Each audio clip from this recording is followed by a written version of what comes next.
Yo, what's going on everybody? Fornitron here for Based Game Reviews, and today we're going to be doing a full video breakdown of my review for Star Wars Outlaws by Ubisoft and Massive Games. So let's get into it. First, let's start off with how I played. So I played Star Wars Outlaws on PC via Ubisoft Plus subscription service. I played on my R7 7800 X3D RTX 3080 gaming PC with 32 gigs of DDR5 RAM, and I was able to play at 1440p on ultra settings, hitting mostly 80 to 90 FPS. Story, 10 out of 20. Star Wars Outlaws starts with a cutscene introducing us to the game's antagonist, Slyro Barsha. It quickly establishes that he is not to be messed with and is a nasty guy. He has a meeting with some of the other underworld boss leaders, mob style, and out of nowhere just ends them all. Then the game cuts to our protagonist, Kay Vess, our lovable scoundrel who can do no wrong and is perfect in every way, except she is low on money and low on pet food for her companion Nix, who we need to feed as our first mission. Star Wars Outlaws has two types of cutscenes. It has pre-rendered cutscenes that play at pivotal story moments, and it also has in-game rendered cutscenes. There is a stark difference between the two, and some of the character designs, mainly Kay Vess, look completely different, almost as if they have two different design types. Most, if not all, the in-game cutscenes are PS2 style, where you're locked into dialogue exchange with an NPC to be handed your next fetch quest. I mean, very important mission. There are also these flashback moments that Kay Vess has with another NPC character in the game, and I get what they were going for, but all of those moments fell flat. And there wasn't enough of them or enough interaction with said character to earn the emotional payoff Ubisoft was likely going for. The dialogue written for cutscenes and NPC interactions makes me think of someone who just discovered ChatGPT and literally used the prompt, "female hero talks tough to male antagonist," and then just hit copy and paste. The delivery of some of the dialogue was also totally unbalanced, most times not matching the atmosphere or emotions currently happening in the game. Yeah, he wouldn't, but he told me you could mod my speeder. Yeah. Yeah, of course. I've got every part you could want. I mean, mag fins, aftermarket sensors, booster coils. World building.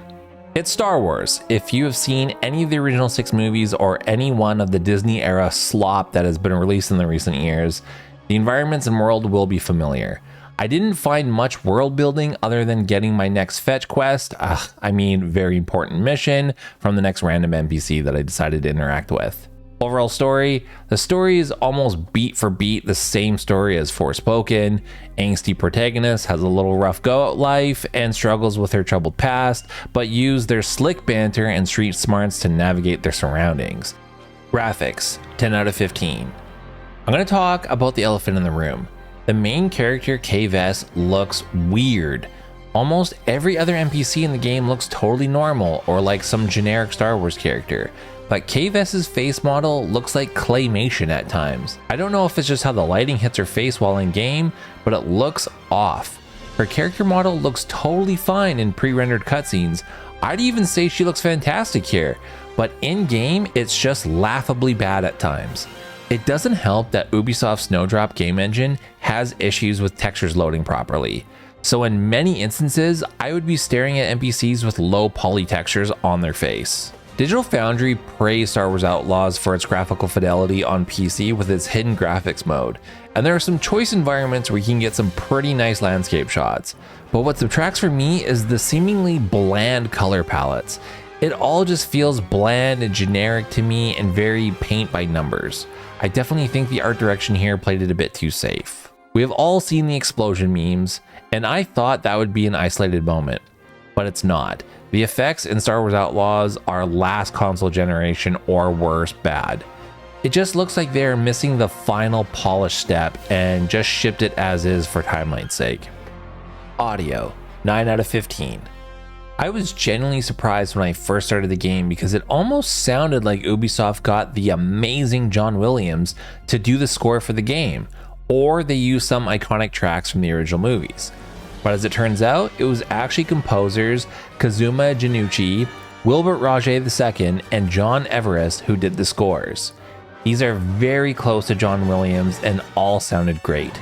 I just wish there was more of these amazing Star Wars scores throughout the game.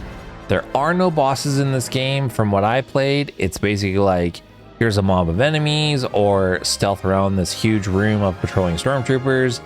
Very big letdown that there's no climactic boss fights or boss music.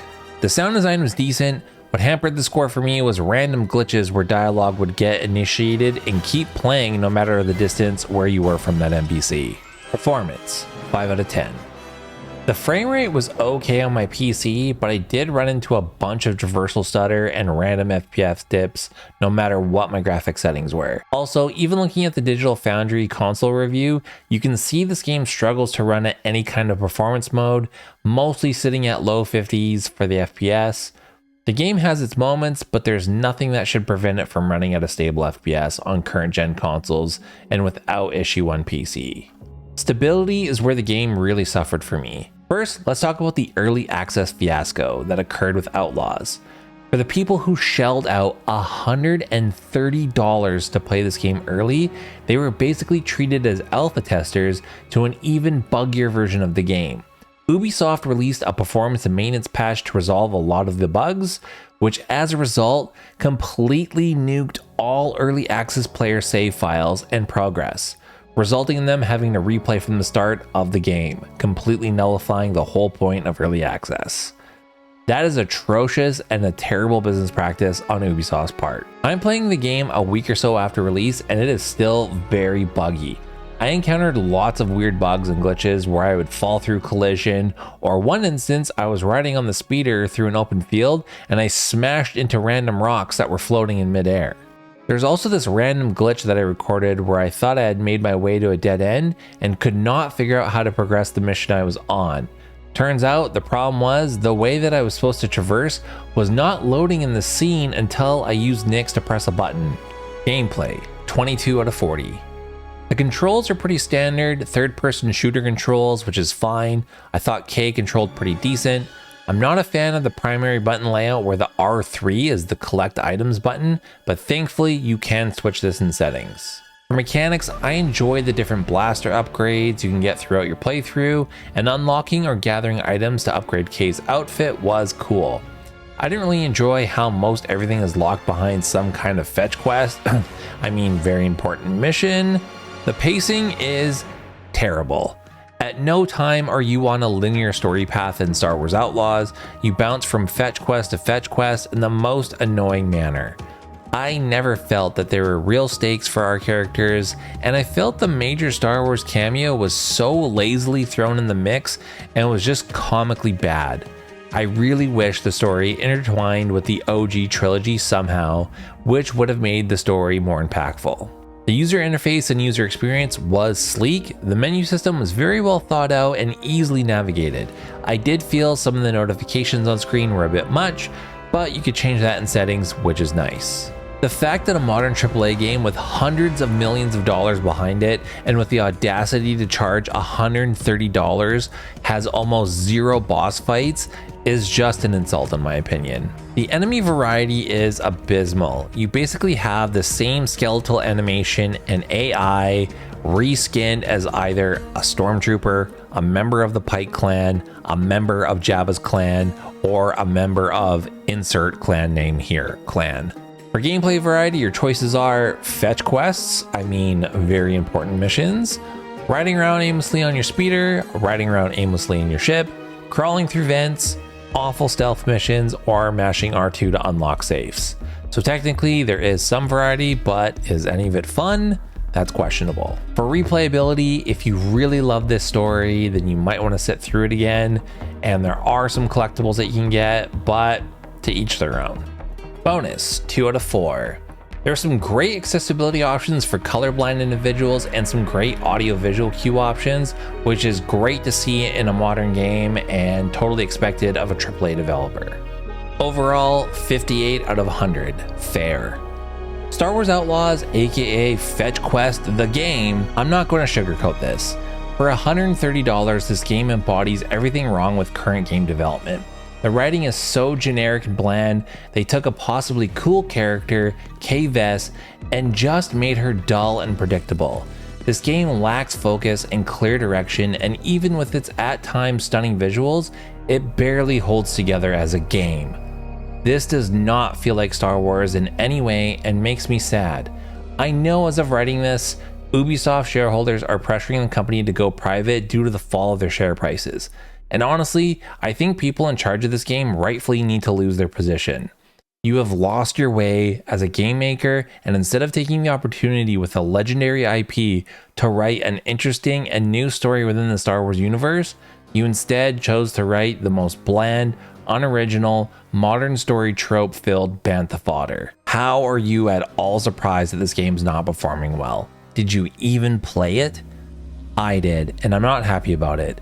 Hundreds of millions of dollars to produce a fair game in 2024 is the worst return on investment ever. Do better, Ubisoft.